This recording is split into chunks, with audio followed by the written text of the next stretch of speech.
السلام عليكم ورحمة الله وبركاته.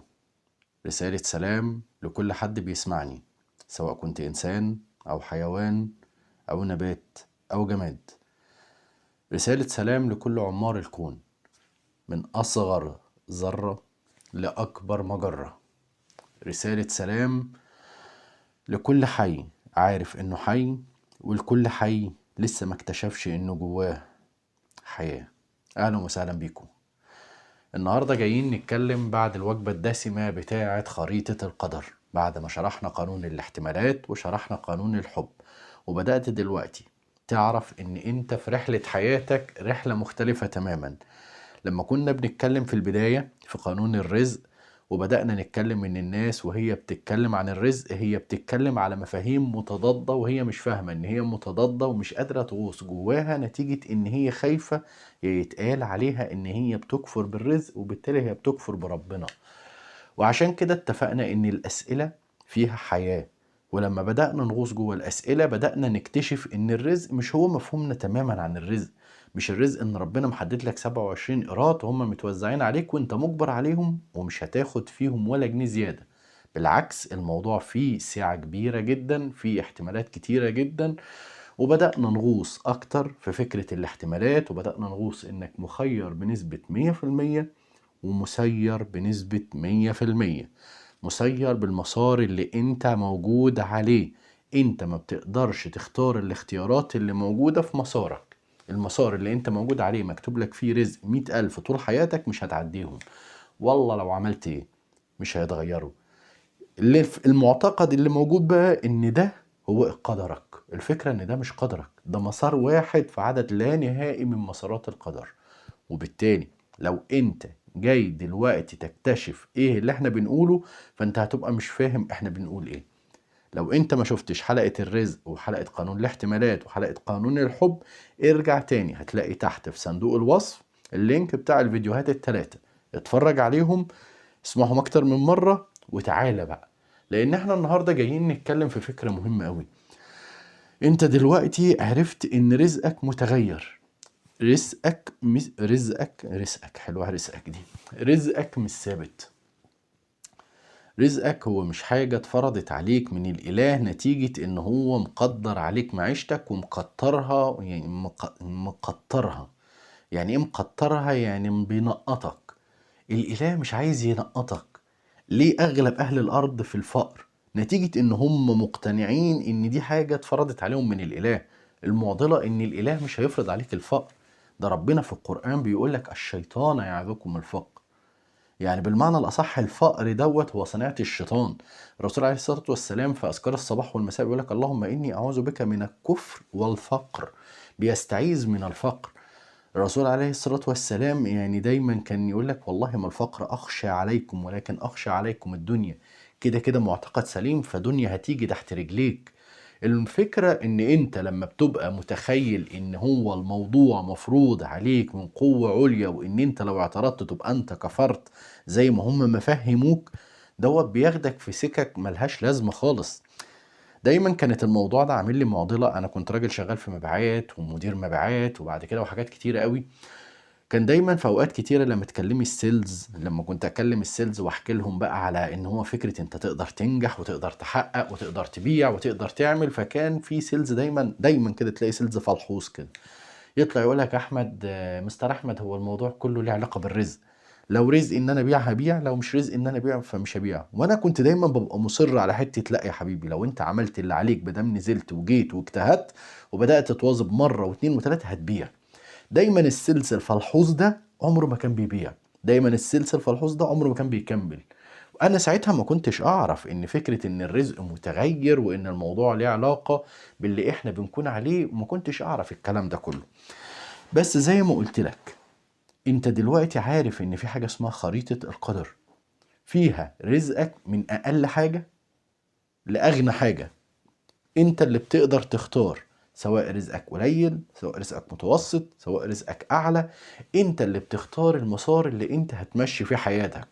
ربنا كاتب لك كل حاجة، لكن المعضلة علشان نبقى واضحين، انت مربوط بالمسار اللي انت موجود عليه. طريقة تفكيرك واللي انت متخيله ان هو شخصيتك الفريدة من نوعها، هي مش شخصيتك الفريدة من نوعها، هي ما هي الا نتاج برمجتك ونتاج المسار اللي انت عليه. وعلشان تغير المسار انت محتاج اصلا ان اللي هو بالمعنى صح اللي بيسموها الايجو او الانا الزائفة دي تتغير. وعلشان الايجو دي تتغير لازم تبدأ تفهم كويس قوي هو انت مين، ولازم تبدأ تفهم ان اهداف حياتك المادية والحياتية هي من الادوات اللي احنا بنستخدمها في الحياة علشان اصلا نغير نفسنا. انت الواقع اللي انت عايشه دلوقتي ما هو الا نتاج انت اللي انت عليه دلوقتي. ولو انت عايز واقع احسن لازم تكون احسن. والموضوع ينفع يتقري بالعكس، لو انت ما بقتش احسن الواقع بتاعك مش هيبقى احسن، ولو انت فضلت زي ما انت الواقع بتاعك هيفضل زي ما هو. يا جماعة الموضوع يعني شبه واضح، بس احنا اللي ما بنحاولش نفكر فيه زي ما قلت لك، علشان في شيوخ وفي ناس وهمونا ان انت تفكيرك في فكرة الرزق وان انت عايز تزود وان انت عايز تعلى. الفكرة دي فكرة دين، وان انت لما تقول كده انت مش راضي عن رزق ربنا. موضوع الرضا ده احنا هنتكلم عليه في يوم من الايام، لان موضوع من المسائين في احنا يا نهار ابيض، احنا اغلب المواضيع مساء فهمها. ليه مساء فهمها؟ نتيجة ان هم حذروك من الاسئلة. انت متحذر انك تسأل، انت متحذر انك تفكر، انت متحذر انك تروح ورا الحاجة اللي انت مقتنع ان هي ده الكلام المنطقي. علشان ايه؟ علشان اقولك ان ده دين، واي مخالفة للدين دوت انت هتروح في جهنم. والله ما كده. وانت لو بدأت تستوعب الناس اللي بتيجي تحضر زي ما قلت لك كورس خريطة القدر، الناس بتتصدم. ناس بتكتشف تقول هو انت احمد شيخ؟ انا مش فكرة شيخ، بس انا راجل كنت في وقت من الاوقات سلفي ودرست في المدرسة السلفية، وبعد كده قربت من الصوفية ودرست في المدرسة الصوفية، وعرفت دوت وعرفت دوت، بحب القرآن، بحب التفسير، بحب الشيوخ هنا وبحب الشيوخ هنا، وبحب اسمع هنا وبحب اسمع هنا. الفكرة كلها انا بحبكم كويس جدا، بحب السلفيين جدا على فكرة، وبحب الصوفيين جدا على فكرة، الاتنين انا بحبهم جدا جدا جدا جدا، وبدين بالفضل للشيوخ من هنا وبدين بالفضل للشيوخ من هنا. دي حقيقة مفيش عليها خلاف. لكني بحب ربنا اكتر، لكني مشيت طريق ربنا بشكل مختلف. ربنا هو اللي شاء ان انا امشيه، ربنا شاء ان انا وانا ماشي في الطريق ان انا ياخدني لرحلة احس فيها بالضياع، احس فيها ان انا خلاص انا بطلع بره. وده انا حكيتها قبل كده زي ما قلت لكم في حلقة رحلتي من الشك لليقين. المعضلة بقى ان انا لما مشيت الرحلة ديت اكتشفت ان اغلب مفاهيمنا اللي احنا فاهمينها عن الاله مغلوطة. مغلوطة ليه؟ نتيجة ان احنا ما بنفكرش. اسقطنا عبادة التفكر، وعبادة التفكر دي مهمة قوي. ولما اسقطنا عبادة التفكر احنا بقينا في اخر الامم. ولما بقينا في اخر الامم بقينا بنعاني من الجوع والفقر والغباء والضياع وكل حاجة والضعف والمهانة، نتيجة ان احنا بطلنا نفكر، بطلنا ان احنا نجدد معتقداتنا. يعني الرسول عليه الصلاة والسلام يقول لك على رأس كل 100 سنة يأتي لكم مجدد للدين، وهم يجوا يقولوا لك خلاص اللي حصل حصل واحنا مفيش حاجة جديدة هنكتشفها. يا عم ده اذا كان انت اللي بتقول الحديث. فكل فترة انت لازم بتجدد افكارك، وعشان تتجدد افكارك لازم تبدأ تغوص جوه دينك، ولازم تبدأ تغوص جوه معارفك، ولازم تقرا للقديم، ولازم تقرا للموروث بتاعك، ولازم تتعلم منه. ولازم يبقى وانت بتعمل كل ده انت متحرر من فكرة ان ده دين وده ما ينفعش يتغير. لا، احنا جايين ندرس خريطة القدر، بتقول لك ان كل الكلام اللي موجود في مسارك دوت هو مش قدرك. كل الكلام اللي موجود في مسارك اللي انت عليه دلوقتي ده مسارك، لا اكتر ولا اقل. وده اللي احنا بنقول عليه قضاء، وده هيبقى نشرحه برضه في شكل مفصل، وبنحكي الفرق ما بينه وما بين القدر بشكل كبير جدا في الكورس بتاع خريطة القدر. لان انت لو انت خليت القضاء هو القدر فانت ضيقت الواسع. القدر هو مليارات الاحتمالات. فانت اللي انت عليه دلوقتي ده مش قدرك. اللي انت عليه دلوقتي ده مسارك. ومسارك دوت انت مربوط فيه نتيجة ان ده فكرك، وده اللي انت عليه. وعلشان تغير مسارك ده وتغير المكان اللي انت فيه محتاج انك تغير من نفسك. عارف ان هي عند ناس كتيرة قوي ان هو يؤمن ان الاله غلطان اسهل له من ان احنا نقول له يا عم انت غلطان، روح غير من نفسك. انا عارف والله ان انت بالنسبة لك اسهل 100 مرة انك تقول هو الاله غلط ومعلش بس هيدخلني في الجنة في الاخر ويصلح غلطته. يا حبيبي الاله ما بيغلطش، يا حبيبي الاله بيعمل كل حاجة الحكمة. ومعنى ان هو بيعمل كل حاجة الحكمة هو بيعملها لمصلحتك. ومعنى ان انت مش عايز تشوف مصلحتك في الكلام اللي احنا بنقوله نتيجة انك خايف من التغيير. ليه خايف من التغيير؟ نتيجة ان اللي متحكم فيك واللي انت متخيل ان هو انت هو مش انت. يعني احنا في الكورس بنشرحه بشكل مفصل وبتعرف ان ده اسمه السواق. السواق ده هو الطرف المتخير من خمسة قاعدين جوه العربية اللي اسمها جسمك ده. الطرف المتغير اللي اسمه السواق ده طول الوقت عمال يوهمك ان هو انت، وعمال يوهمك ان انت بتختار، واقسم بالله انت ما بتختارش اي شيء. ده مش كلامي، علم النفس دلوقتي بيتكلم على فكرة اللي هو ان انت بتختار وفق برمجة موجودة في العقل اللاواعي انت ما بتتخطاهاش. بيقول لك 96%، ده علم النفس مش احمد اللي بيقول لك كده، 96% من افعالك واختياراتك وحياتك ما هي الا نتاج برمجتك. بس الفكرة كلها ان في علم النيورو ساينس اللي هو علم الاعصاب بتاع المخ والكلام ده كله بيتكلم عن حاجة اسمها اللدونة العصبية. ايه هي اللدونة العصبية؟ بيقولك ان العمليات الفكرية اللي موجودة جوه مخك هي عبارة عن عمليات عقلية، هي كهرباء ماشية في المخ، فبتمشي الخلايا العصبية اللي بتتفاعل مع بعضها بتكون زي حاجة زي نموذج فكري، او بيسموه بالاسم مسمى العلمي ليه بارادايم. النموذج الفكري دوت هو نموذج عصبي عبارة عن خلايا عصبية متصلة مع بعضها بشكل ما، هو ده اللي بيشكل عاداتك وتصرفاتك وأفعالك وأفكارك. بس هو بيتكلموا عن حاجة اسمها اللدونة العصبية، إن الخلايا العصبية اللي موجودة في المخ ممكن يتغير ترتيب العملية بتاعت سريان الكهرباء اللي موجودة فيها. طبعا ده الكلام يعني أنا بحكي لكم كلام علمي بشكل كأننا قاعدين على المصطبة، فما يجيش حد يقول لي هو علميا مش كده بالظبط. يعني احنا بنحكي على المصطبة شوية عشان يبقى الموضوع بسيط. فالكهرباء اللي ماشية فيها ينفع تتغير، بدل ما هي كانت ماشية كده تنفع تمشي كده.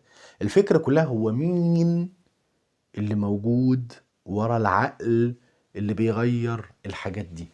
وده اللي احنا شرحناه في قانون الحب، ان في حاجة اسمها الوعي، حاجة اوسع. ودي زي ما قلت لكم احنا هنا بندي هنتات علشان تبقى انت فاهم ان اللي انت متخيله قدرك، واللي انت متخيله مصيرك، واللي انت متخيله حاجة ربنا كتبها عليك لا تتغير. هو موضوع ضيق لموضوع واسع وكبير جدا. احنا هنا بنوضح، لان احنا مش هقدر اشرح لك في فيديو اللي انا بشرحه في 15 20 ساعة في نص ساعة. الموضوع بيحتاج وقت وبيحتاج اسئلة وبيحتاج تفكير وبيحتاج تمارين وبيحتاج حاجات كتيرة بنعملها علشان تبقى الدنيا واضحة بشكل كامل. لان الموضوع يعني نقولها ازاي، الموضوع عامل زي مبنى كامل، بنيان كامل. لازم لما بنيجي نوضحه بنوضحه كله على بعضه. بتبدأ بخريطة القدر نتكلم فيها على قانون احتمالات، قانون زمن، قانون حب. نبدأ نتكلم على الخمسة اللي موجودين جواك، الموجب والسالب والروح والوعي والسواء. ونبدأ نتكلم على ان في 3 اوضاع، وضع البذرة، وضع الشجرة، ووضع الوسيط. ونبدأ نتكلم على رحلتك من اول ادم وحواء لغاية يوم القيامة ان شاء الله. رحلة طويلة جدا، وبيبقى بقى يعني بالمعنى الأصح معمعة، انت جاي رحلة مش جاي كورس. فهي الفكرة كلها اللي احنا بنوضحه هنا ان كل الاحتمالات موجودة. اغلب البشر بتبقى مفكرة ان هو انا اتوجد، طب انا ليه اتوجدت في احتمال فقير وغير اتولد لأهل اغنياء؟ المعضلة اللي انت ما تعرفهاش واللي احنا شرحناها المرة اللي فاتت في قصة قانون الحب، سواء كنت موجود في احتمال غني او سواء كنت موجود في احتمال فقير، فانت في كلا الاحتمالين انت مقيد. ومحدش بيحب قيوده ولو كانت من ذهب، زي ما قال ابراهام لينكولن. كل واحد فينا يا جماعة شايل معاناته. مفيش انسان ما عندوش معاناة في حياته. مفيش انسان، هقولها المرة التانية، مفيش معاناة في حياته. مفيش إنسان فينا مش شايل 100% بتاعته. وإن كانت 100% بتاعت كل إنسان فينا تختلف من واحد للتاني. 100% بتاعتي ممكن تبقى 100 كيلو، 100% بتاعتك ممكن تبقى 1000 كيلو، فانت هتبقى شايل 1000 كيلو دي 100% بتاعتك، وانا شايل 100 كيلو دي 100% بتاعتي. انت لما تشوف اللي انا شايله تقول ايه التفاهة دي، انت مش شايل حاجة، على اساس ان انت بتحسبها على نفسك. انت شايل 100% بتاعتك وانا شايل 100% بتاعتي. فوانت موجود في مسارك، سواء انت كنت مولود في اسرة فقيرة او مولود في اسرة غنية، فاحنا شرحنا بشكل مفصل فكرة ان انت بتحتاج وقت مثالي في حلقة قانون الاحتمالات. تحتاج لوقت مثالي، اسرة مثالية، وجود مثالي، زمن مثالي، جنس مثالي، عشان يتفتح ليك كل الاحتمالات. في ناس اتولدوا في أسرة معاها مليارات وورثوا المليارات دي وضيعوها كلها، وناس اتولدوا ما كانوش لاقيين ياكلوا وصنعوا هم المليارات دي. كل الاحتمالات متاحة سواء لي أو ليك، والوجود بتاعك في الأسرة الفقيرة هو ده اللي بيتيح لك كل الاحتمالات. تقدر تختار اللي انت عايزه. والوجود في الأسرة الغنية بتاعته ده اللي بيتيح له كل الاحتمالات، يقدر يختار الاحتمال اللي هو عايزه. ده متاح لك وده متاح له. الفكرة كلها ان انت مقيد نفسك بفكرة ان ده مكتوب وده ما بيتغيرش. لا يا حبيبي، ده مكتوب بس ده بيتغير. بيتغير يعني قصدك المكتوب متغير؟ المكتوب مش متغير، ولكن المسارات متغيرة وكلها مكتوبة. كل شيء معد لك مسبقا بالحكمة الإلهية. مع الله مفيش يأس، مع الله مفيش صدف، مع الله مفيش حظ، مع الله في حكمة إلهية كاملة متكاملة. ومادام هو خالق لك الموضوع بحكمة كاملة، وانت المفروض تخرج من المسار الضيق اللي انت موجود فيه، سواء كنت فقير او كنت غني، عشان تبدأ تكتشف الروعة بتاعت ربنا اللي موجودة جواك. فبيبدأ بقى المسار اصلا اللي هو بتبقى انت موجود فيه. ربنا كاتب لك في المسار ده انك هيبقى فيه صدمات، هيبقى فيه بلاوي، هيبقى فيه خبطات، هيبقى فيه حاجات، كلها حاجات عمالة تديك بالشلوت، تديك بالشلوت، تديك بالشلوت. اطلع بره المسار، اطلع بره المسار، اطلع بره المسار يا عم انت. وانت المشكلة ان اغلبنا بيبقى متمسك في المسار ده كأن حياته فيه مش قادر.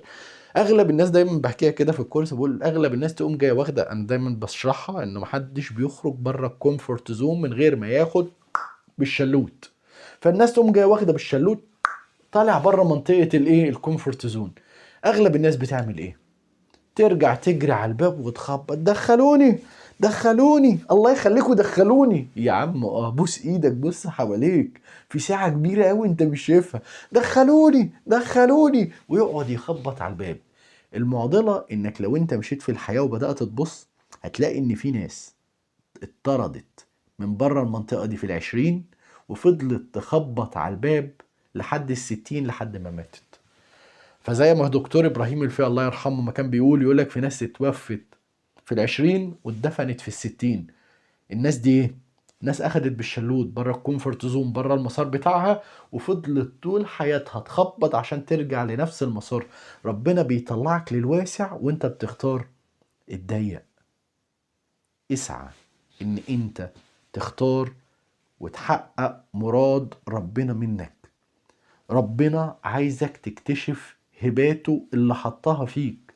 ليس براون كان عنده مقولة مهولة قوي، يقولك تخيل وانت على فراش الموت، وواقف حوالين الفراش بتاع الموت بتاعك دوت أشباح لكل المواهب والعطايا والإمكانيات اللي كانت عندك واللي انت ما استغلتهاش في حياتك، وواقفين وبيقولوا لك وبيعاتبوك وبيقولوا لك احنا دلوقتي رايحين نموت زي ما انت بتموت من غير ما تستغل اي حاجة فينا. ربنا خالق كل المسارات علشان تختار اللي انت عايزه. ربنا مديك الفقر ومديك الغنى، ربنا مديك الصح ومديك الغلط، ربنا مديك الإيمان ومديك الكفر، ربنا مديك كل التولز اللي انت عايزها، كلها موجودة في خريطة القدر، لكنها ما بتتغيرش المسارات بناء على تغيير أفعالك، لأن كل أفعالك هي الأفعال اللي موجودة في مسارك. فلو انت متغير انك هتغير مسارك بتغيير أفعالك، فانت مش هتغير اي حاجة، انت بتنفذ مشيئة المسار اللي ربنا كاتبها لك. مش مشيئة المسار يعني المسار ليه مشيئة، لا، دي مشيئة المسار اللي ربنا كاتبها لك. ده القيد اللي حوالين منك، ده بالمعنى صح دي الساقية اللي انت مربوط فيها، وانت متخيل انك بتحاول تغير، انت ما بتغيرش، انت لا تملك حرية. حلوة حرية دي، حرية اختيار اي شيء وانت مربوط في الساقية. لازم تفك الساقية، وعلشان تفك الساقية انت محتاج تتحرر، وعلشان تتحرر انت محتاج تتغير، وعلشان تتغير انت محتاج تتعلم، وعشان تتعلم انت محتاج تفهم. انت محتاج تبدأ تدرس علوم تطوير الذات، لازم تبدأ تدرس انت مين، لازم تبدأ تدرس فكرة علوم تغيير الواقع، ازاي تغير الواقع، لان الواقع ما بيتغيرش بأفعالك. والله الواقع لما بيتغير ده، اذا اتغير اصلا بيتغير نتيجة ان انت بتتغير. وعلشان انت تتغير دي رحلة مختلفة تماما. هنقعد بقى اقول انا غني فهبقى غني، سيبك من الهجص ده، ابوس ايدك. الله يخليك. يعني مش معنى ان احنا نتكلم في مسار فانت تبدأ تفكر ان هو الدجل ده هو ده اكل العيش وتقول انا غني فانا هبقى غني. مفيش الكلام ده. اي حد كان غني هو مشي رحلة طويلة واشتغل واجتهد وواجهته صعوبات وحاجات، وبقى يتخبط ويقع ويقوم ويتخبط ويقع ويقوم عشان تبني العقلية ديت، وتتخبط وتقع وتقوم وتبدأ تكون كاركتر مختلف عن الكاركتر اللي موجود دلوقتي في المسار بتاعك دوت. انت محتاج تغير عادات وتغير تقاليد وتغير افكار وتغير مجموعة وتغير علاقات وتغير اصدقاء وتغير دنيا. وعشان تقدر تعمل الكلام ده كله لازم يبقى فيه جروب بيدعمك، ولازم يبقى فيه للرحلة اللي انت رايح تطلعها. احنا ما بنقولكش ان في مكسب سهل مستنيك هناك، اهم حاجة بس ان انت تهيئ الجو في دماغك ويبقى الكلام. مفيش الكلام ده. الواقع مش سهل، وتغيير الواقع مش سهل. معنى كده انه مستحيل؟ مفيش مستحيل مع ربنا، مفيش مستحيل. المعضلة بقى انك لما تبدأ تتكلم كده يجي واحد يقول لك ايه، تيجي تقول له يا عم في امل، يقول لك يا عم امل ماتت وانتحرت من زمان، انت موهوم يا احمد يا ابو طالب. اقول له انا موهوم؟ يقول لي اه. اقول له والله انت اللي موهوم ومحروم وضايع. انا اؤمن بحاجة واحدة بس. يقول لي ايه هي؟ اقول له اؤمن بربنا. قال لي انا اؤمن بربنا. قلت له لو تؤمن بربنا فعلا مستحيل تقول ان الامل ضاع، والا يبقى انت متخيل ان هو ربنا هو اللي عامل كل حاجه، بس يعني ايه، هو غلط دلوقتي ومش واخد باله من اللي بيحصل، فاحنا دلوقتي مفيش امل. يقول لي استغفر الله العظيم انا ما بقولش كده. والله النقاشات دي بتحصل، والله الناس دي موجوده ما بيننا، والله الناس دي موجوده جواك دلوقتي، انت اللي بتسمعني موجود جواك.